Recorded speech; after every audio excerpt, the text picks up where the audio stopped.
વાત કરીએ તો ગુજરાતભરના માર્કેટ યાર્ડ મગફળીથી છલકાઈ રહ્યા છે, પરંતુ ખેડૂતોને યોગ્ય ભાવ મળતા નથી।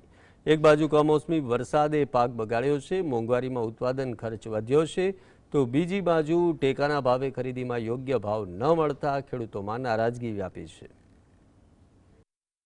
અમરેલી અને સાવરકુંડલા માર્કેટયાર્ડમાં અત્યારે મગફળીનો ખડકલો થઈ રહ્યો છે।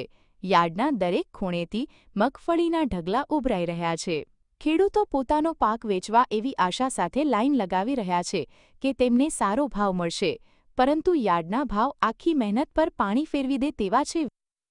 માંડવીનો ભાવ 900 રૂપિયા આવ્યો અને ટેકાના ભાવ છે 1450 રૂપિયા અને એક કોઈ રોદડા કંદડા, એક કોઈ ભૂણના, દીપડા, હાવઈ, એટલી બધી નુકસાની થાય।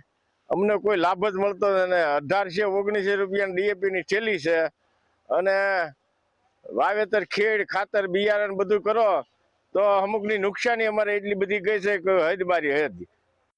સરકારે ટેકાનો ભાવ 1452 રૂપિયા જાહેર કર્યો છે, પણ યાર્ડની જાહેર હરાજીમાં ખેડૂતોને માત્ર 800 થી 1000 રૂપિયા સુધીનો ભાવ મળી રહ્યો છે। એટલે ખેડૂતને જે ભાવ મળી રહ્યા છે તે સરકારે જાહેર કરેલા ટેકાના ભાવ કરતાં 400 થી 600 રૂપિયા ઓછા છે, જેથી ખેડૂતને એક ટ્રોલી દીઠ 25 થી 30 હજારની ખોટ પડી રહી છે। ખેડૂતનો હેક્ટર દીઠ ખર્ચ 40 થી 45 હજાર રૂપિયા થયો છે। ઉપરથી કમોસમી વરસાદે મગફળીનો પાક બગાડી નાખ્યો છે। 1039 ગઈ છે, ટેકાના ભાવ 1450 રૂપિયા છે, છતાંય રિજેક્ટ કરે। શોર્ટ માંડવી છે, આ છે તે છે, નબળું છે એમ કરીને અત્યારે ખેડૂતને ડીએપી લેવા જાવ તો 1850 રૂપિયાનો ભાવ છે। ગમે એ ખાતર લેવા જાવ એટલો બધો ખાતરના ભાવ છે, મજૂરી એટલી લાગે છે। હાવ જ દીપડા બહુ અમારે અભરમભરમાય।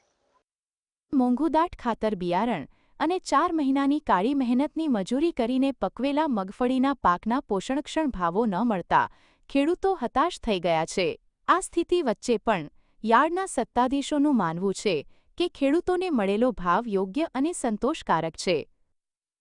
તેમજ વરસાદમાં આવી ગયેલી સિંગ, સારી ક્વોલિટીની સિંગ અને ભાવ પણ સારા મળે છે। હાલ નબળી સિંગના 850 થી માંડીને 1000 રૂપિયા સુધીના ભાવ મળે છે। સારી ક્વોલિટીની સિંગના 1000 થી 1300, 1350 સુધીના ભાવ મળે છે અને ખેડૂતોને પણ સંતોષ છે। જેને વરસાદમાં આવી ગઈ છે, પલ્લી ગઈ છે, ઉગી ગઈ છે, એના ક્વોલિટી પ્રમાણે ભાવ થોડા ઓછા મળે છે, પણ સિંગની આવક એકંદરે સારી છે। એક બાજુ કમોસમી વરસાદે પાક બગાડ્યો છે, ખેતીમાં ઉત્પાદન ખર્ચ વધ્યો છે, તો બીજી બાજુ ટેકાના ભાવે ખરીદીમાં કોઈના કોઈ કારણસર મગફળી રિજેક્ટ થતા અને યોગ્ય ભાવ ન મળતા જગતનો તાત ચારે બાજુથી ભીંસમાં આવ્યો છે। કલ્પેશ ખેર, GSTV સાવરકુંડલા।